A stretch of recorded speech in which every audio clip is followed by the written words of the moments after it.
Greetings, ladies and gentlemen, lads and ladettes. Welcome to the YouTube channel. This is going to be another episode of Rally with Racquet. And this is going to be about a subject that's been quite touchy around the internet for a few days, probably the date of this recording, depending when it's going to be released. At least on the recording, I can say that it is on the 18th.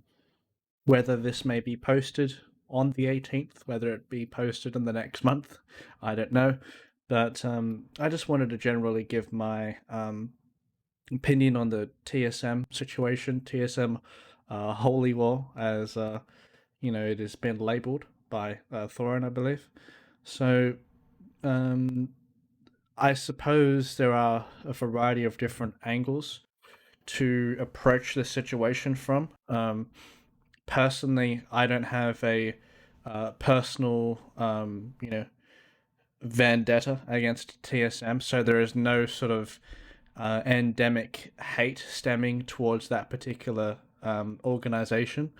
So I'm approaching this from a neutral standpoint because I know one of the main criticisms from Thorin and Monty, whether it be justified or unjustified, I can't clarify that for myself, is that over the years they have been showing patterns of them, disliking TSM for maybe reasons behind the scene that, once again, I cannot validate myself.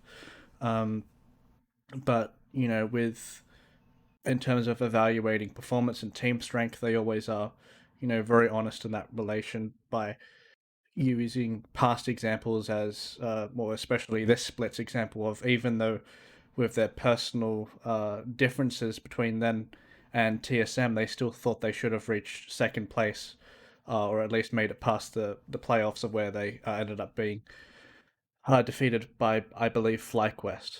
Um, so they have been fair in their reasoning in terms of the competitive integrity, but in terms of the personal, problems that they have against TSM, then sure, maybe perhaps there is a bit of, you know, prejudice or uh, a rewording of information because of their dislike, because of a personal thing that's happened behind the scenes. Once again, I cannot confirm this, but I'm just trying to approach other perspectives. We've seen negotiations in the past where, for example, despite these personal issues, Thorin himself, Lena approached him, ended up getting a Reflections interview with Reggie, and there have been, several instances where uh, after the blacklist of the uh, on gamers, I believe IP for Thorin's YouTube channel and for them interviewing TSM players. They have had TSM players since on the podcast, I believe, um, or members. Loco Doco as an example. So, with all that said, is there by definition a conflict of interest with Lena, the president, and the player of TSM Doublelift? And by definition, yes, it is a conflict of interest.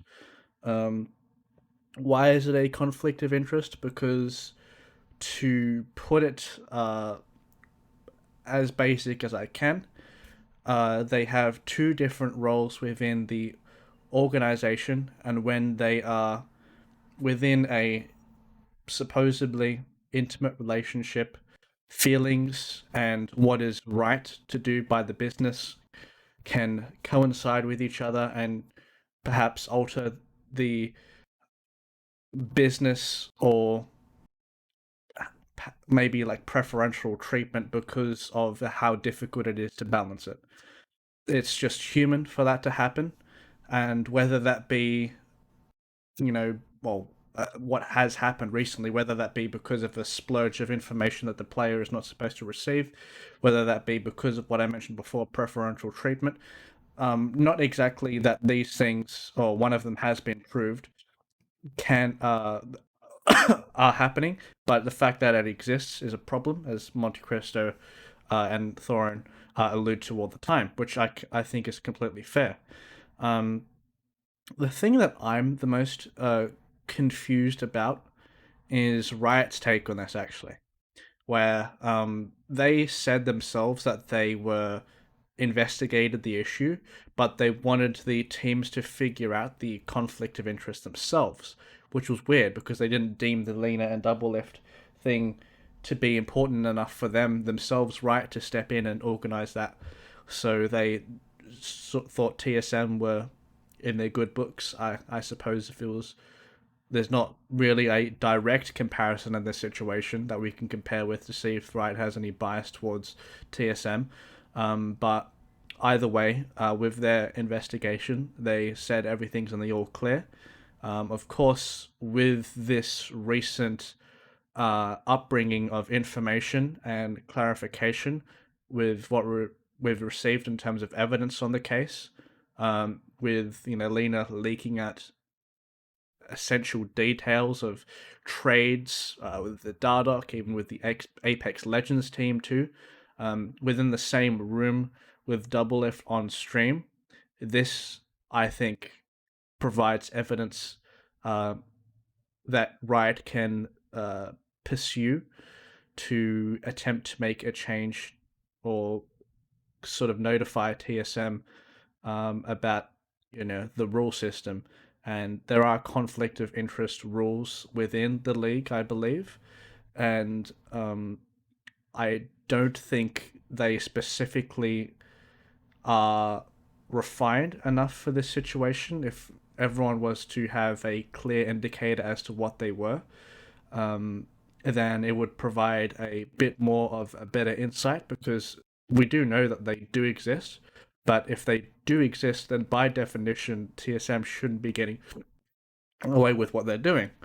Um, so it's very interesting, this topic. Uh, but I think overall, I mean, TSM appear to be in the wrong here.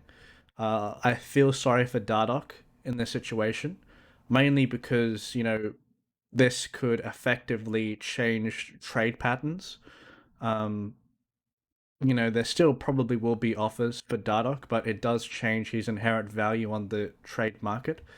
And the way, I mean, he's always had that perception about him, where he'd be like that sort of, I wouldn't say, he is sort of an outcast player, but he's extremely talented, and the people who do pick him up uh, release the uh, opinion of him being hard work, but they're willing to work with him because of his individual skill.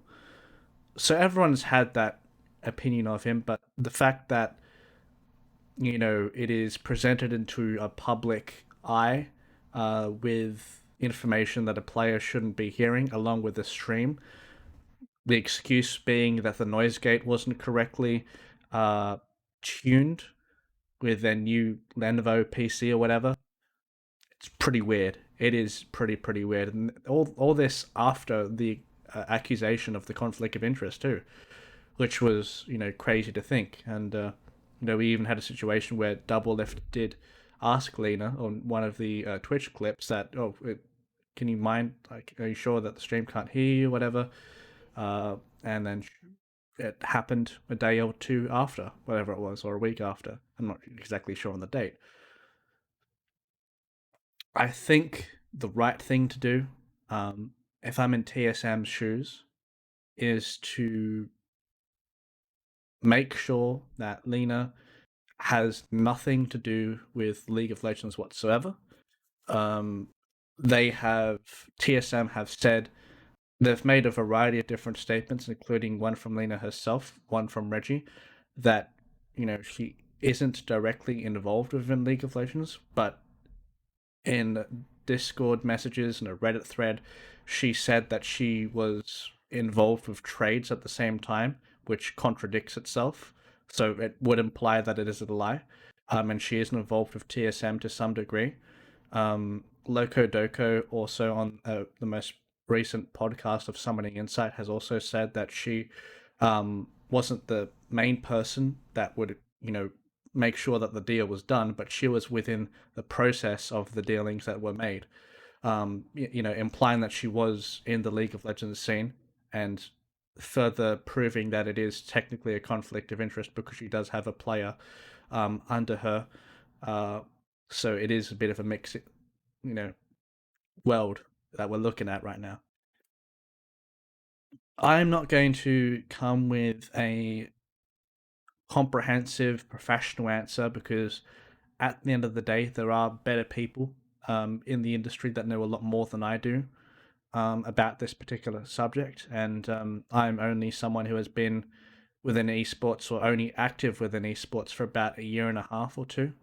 And I've been within the scene for about 3, 4 years. Um, so it's interesting to see the development of these types of stories, and it has, you know, spread like wildfire. And you know, a lot of these controversial topics tend to catch on real quick, and especially within its uh, considering the subject matter and that it's a huge team within the League of Legends scene, then I can completely understand the attention it's getting. And um, where do you go from here? As I said, I've given one option. The other option is that Riot has to step in and force them to do something about it. You can't do the option of the Players Association because they have 3 out of the 5 board members from TSM, or they were from TSM at some stage. So that within itself is very touchy in this sort of subject. That is within itself a conflict of interest. Like the fact that that exists is pretty crazy to me. If you're having a players association, I thought, like, theoretically, right, you would rather them build a players association from retired pros or just a widespread variety of different teams, capping at a limit of one player per team. Say if you have 5 people, you have one from the top of the, or two from the top 2 teams. Then you have like 3 in the middle of the pack teams and 2 at the bottom. Like this isn't the best solution, but like I'm just trying to formulate something, and I think it's probably better than what they have now, where they have saturated members from one particular organization within a player union, which is pretty crazy. Um, I mean, at the end of the day, evidence has been released, and Thorin and Monty have been hammering the points home. Uh, I just wanted to provide my opinion because I don't have any personal issues with the TSM organization or prior to this exchange, prior to the happenings of the recent events.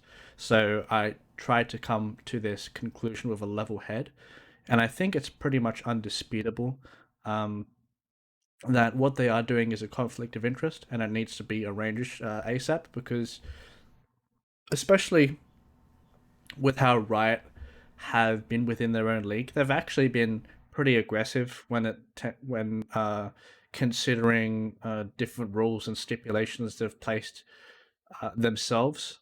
And if they were to continue that aggressive trend, if they were to set the precedent, then they should um, continue to do that, or just justify um, from their prior actions that they've changed, but they haven't. They remain to be the same, which seems very weird because knowing how Riot have been very hands on, it seems very weird that TSM do get away with this.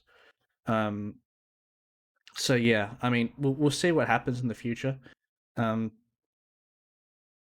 there are a variety of different pieces of evidence to show that it is an actual thing.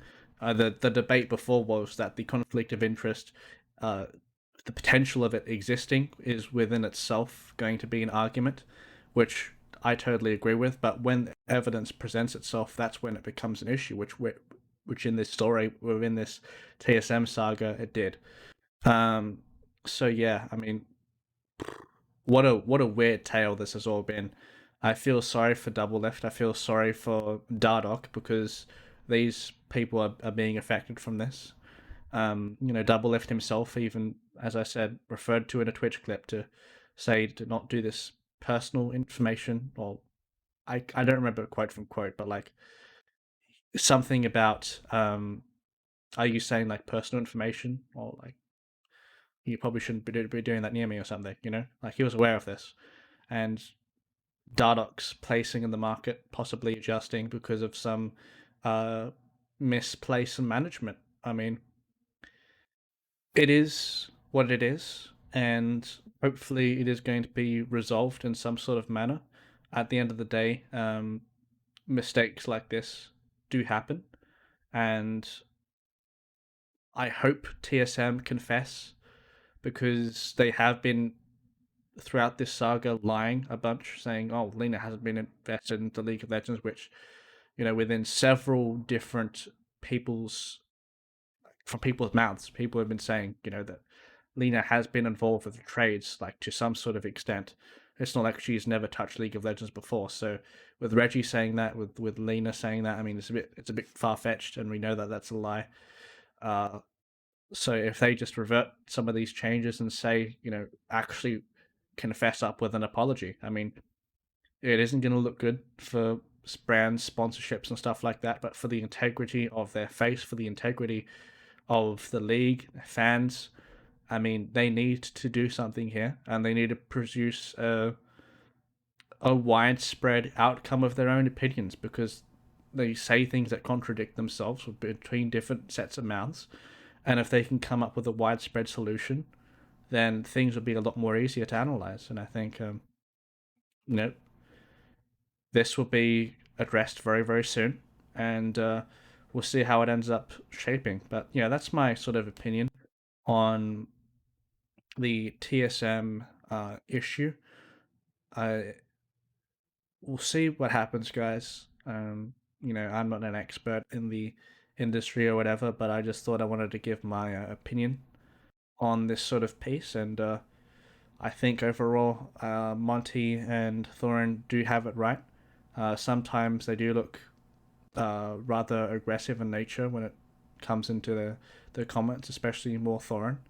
But it does probably come from a lot of frustration and knowing things from behind the scenes, and I can relate to that within esports. You can't really uh, provide the information you want to sometimes because of your stature within a project, or whether you're signed to someone. You don't want to take that risk because it in turn can hurt your reputation too. So I have no doubt that there probably is more information that a lot of people do know that isn't being released. But the fact that TSM shot themselves in the foot helps you know the anti TSM brigade cause a lot. So yeah, that's pretty much my opinion on it, guys. Once again, in relation to the last podcast, this one isn't going to be the longest. I mean, is it really a podcast if it's like below 30 minutes? Probably not. But either way, guys, appreciate your support. I think this is only like the second piece of League of Legends content, like analytical, that I've done on this channel. If you want to hear more about my thoughts and stuff, feel free to hit me up. Let me know. But yeah, that's pretty much it, guys. I hope you have a wonderful day, night, evening, wherever you may hail from. Take care of yourselves, and goodbye. This has been Rally with Racquet about the TSM situation. Take care.